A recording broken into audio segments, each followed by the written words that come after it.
I'll leave you, P.Prem. Go as far away as I can. The meaning of far varies for everyone. For some, it might just mean separate but still staying in the same country. But for Nafak, it's not like that. If they still hear things about each other, the heart won't ever heal from the pain. But before they parted ways, as far away as it may be, she wished they could spend just one more minute together, before we say goodbye. Even though we still have love in our hearts, let us love each other with all our hearts one last time. Dr. Prem looked at the hand extended toward her and the tear-streaked face that wore a smile she didn't quite understand. But she accepted the soft hand, even though it was trembling. Tonight, we'll say I love you for the last time. I'm sorry. The more she heard the words, last time, the more it felt like her heart was being repeatedly slashed with a knife. Nafak's smile, how could Dr. Premzini not know it was just a facade? Even though her heart was breaking, just like how she was crying in this warm embrace. She was the one who said they couldn't be together, but why did her heart feel like it was breaking when she saw Nafak's smile? It was as if that smile was a farewell, waiting for them to walk separate paths. Today, P.Prem. I prepared a gift for you, but it seems unnecessary. Now. What is it, the gift you prepared for me? Dr. Premzini wiped away her flowing tears, forcing a smile just like Nafak was trying to show her. We'll part with smiles because we still love each other. A ring. As she spoke, tears flowed again. The special gift she'd once dreamed of giving happily was now a symbol of lost happiness. Put it on me. But I told you, Pat, my heart belongs to you. Not just words, but Dr. Premzini extended her left hand to the ring's owner, even though her face was tear-streaked. She wanted to affirm that her heart would always belong to Nafak Therinisorn. The smooth ring, carefully chosen, was slowly placed on her left ring finger.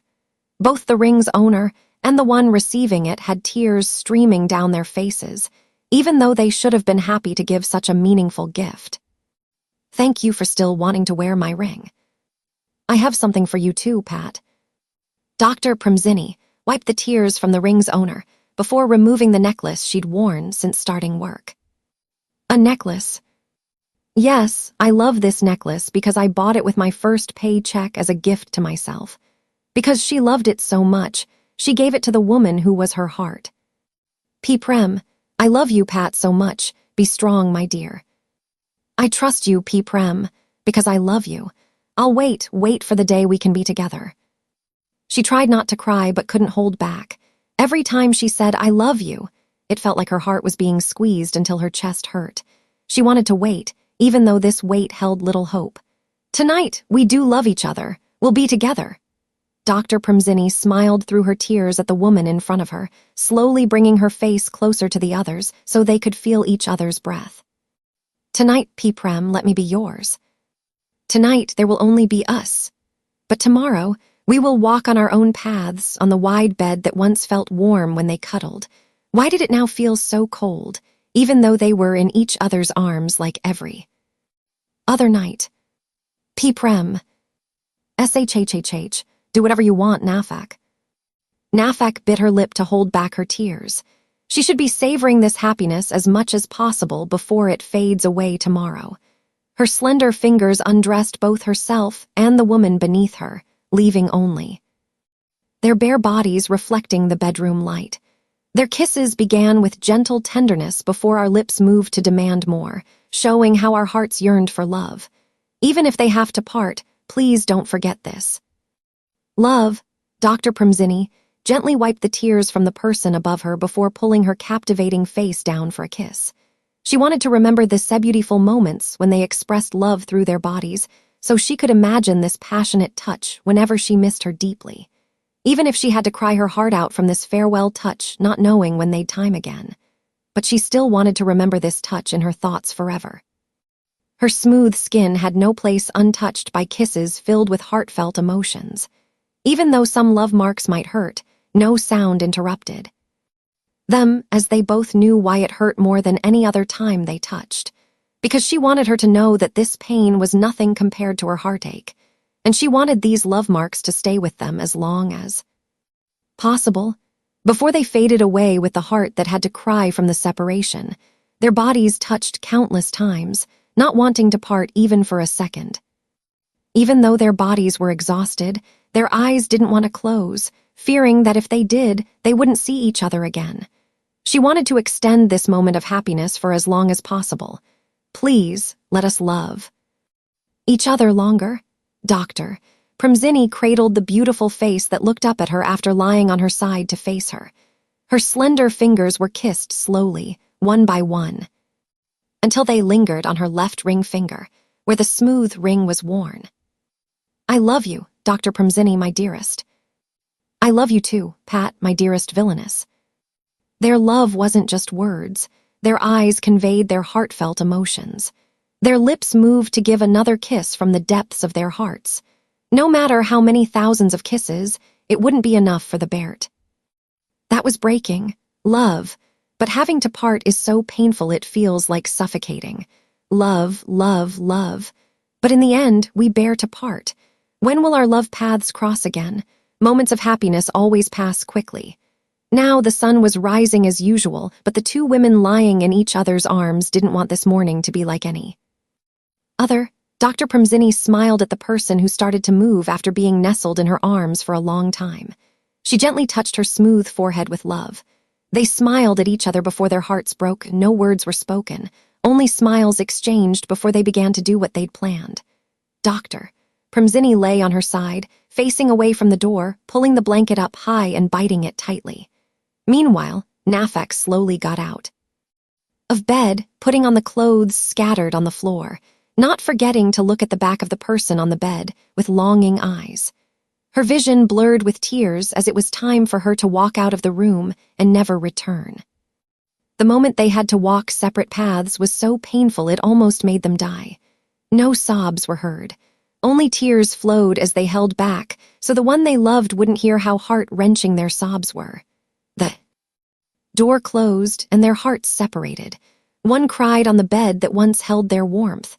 The other collapsed, bugging her knees and crying behind the door. How long would it take for their hearts to mend from this pain? Almost a week had passed since the day they decided to endure the heartache that almost killed them, but the pain never faded. Even though she still went to work every day, whenever she had free time, her heart ached every time she thought of the beautiful tear-streaked face. At night, she could hardly close her eyes, as every image of them together was still vivid in her heart. Knock, knock, knock. Prem. The sound of knocking on her office door in the evening, followed by Dr. Falada's voice, made Dr. Premzini smile slightly. I'm not done with work yet, Lada. Take a break. You can finish it tomorrow. Take care of yourself, Prem. Dr. Falada looked at her friend's face, which lacked any brightness. Dr. Premzini's pain now was even worse than when she had to cancel her wedding. It's really bad, isn't it? Yeah, really bad. If you've decided to move on, you have to endure it. I've tried, Lada, but my heart still hurts.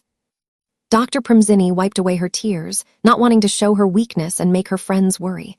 They'd already sacrificed enough of their personal time to take care of her. Let's go grab something to eat together. It'll be good to get out and about. Sounds good.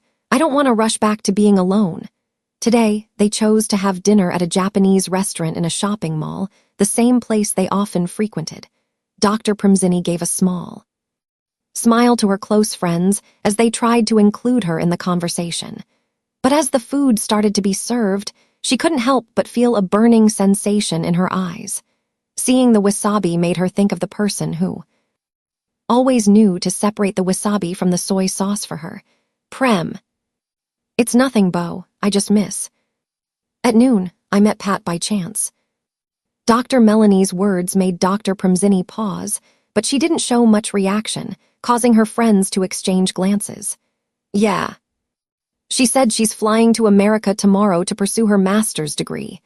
How is she doing? Dr. Tankhun couldn't help but ask, noticing Dr. Premzini looking down, avoiding eye contact. She looked pretty worn out, not doing too well. Prem. Let's hurry and eat. I need to get back and rest. I have to go to my home tomorrow. My parents want me to come over. It's probably nothing since I've already done what they asked. Her words were calm but carried a hint of sarcasm, which everyone at the table understood. They knew how Dr. Premzini felt about her parents' request, but since she'd made her decision, she had to accept the consequences, even if her heart was breaking. Tomorrow, I'm going to see my parents. Aren't you going to see her off? I've made my decision. If I go, I'll want to make her stay, and that would break my promise. The tears that Dr. Premzini couldn't hold back spoke volumes about her feelings. Despite telling everyone she was fine, inside, she was suffering immensely. Tomorrow we'll part ways, and the words, "I'll leave you. Prem, go as far away as I can," must have meant this. Different countries, different time zones. We won't have the chance to be close again. The next day might be bright for many, but not for the hearts of two women. Walking separate paths, even though their hearts were still full of love for each other. Dr. Premzini lay hugging her pillow, which someone else used to rest on, her face wet with tears. Meanwhile, the young actress Nafek Therinisorn looked at the huge suitcase that her maid loaded into the car. "Pat, are you sure you want to drive to the airport yourself?" "Yes, Dad. I'll have our staff drive the car back. You and Mom don't need to see me off." Nafek insisted on driving herself to the airport, not wanting her parents to see her weakness. Just coming home and crying in front of them was enough to make them worry. "Yaya's waiting for you in Vegas." "Yes, Dad. He'll stay with you until you adjust, okay?" Her father, who always taught her to be strong, was now deeply worried. He instructed her older brother to stay with her until he was sure she could manage on her own abroad. "I'll be fine, Dad. Mom, I'm leaving now. Once I'm done with my work here, Mom and I will visit you." "Okay, I love you both." Her car drove away, but her father's eyes were still filled with concern. His daughter was so fragile now that he wasn't sure she could handle it. He had two of his men follow her car at a distance. "Darling, I feel uneasy. Looking at her makes my heart broken into pieces." "She's going to study. Don't worry too much." He tried to comfort his wife, but he was even more worried, seeing his daughter's swollen eyes all week. No matter how much they worried, parents had to let their children learn from their pain. He believed that one day his daughter would walk strongly again. It just might take a long time. The car cruised at a steady speed toward the airport.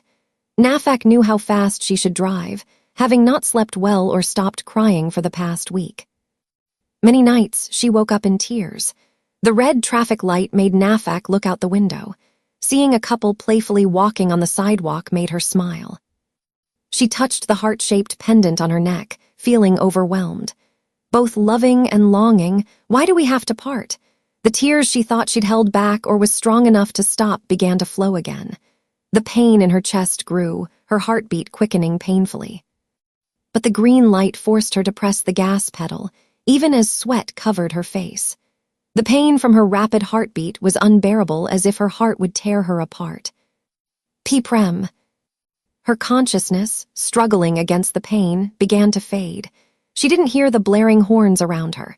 The car sped up as the driver slumped unconscious behind the wheel. Despite the honking, she didn't regain control. Crash, the sound of cars colliding was terrifying, with one car flipping over. The overturned car was Nafek Therinisorn's. Chaos erupted on the road to the airport. The severe accident made everyone wonder if the person inside could survive, given the car's condition. Car accident on the road. The radio report made Dr. Premzini turn it off as her car pulled into the driveway. Dr. Premzini didn't smile at the maid as usual, only asking about her parents who had called her over. Her steps toward the living room halted when she saw not just her parents, but also the parents of the man smiling at her. "What are my parents going to do?" "Come in, Prem. Crit, go get her." "Yes, Uncle." Dr. Premzini didn't smile at the man, only showing a neutral expression. She now understood why her parents wanted her here today. They planned to corner her into accepting in front of the elders.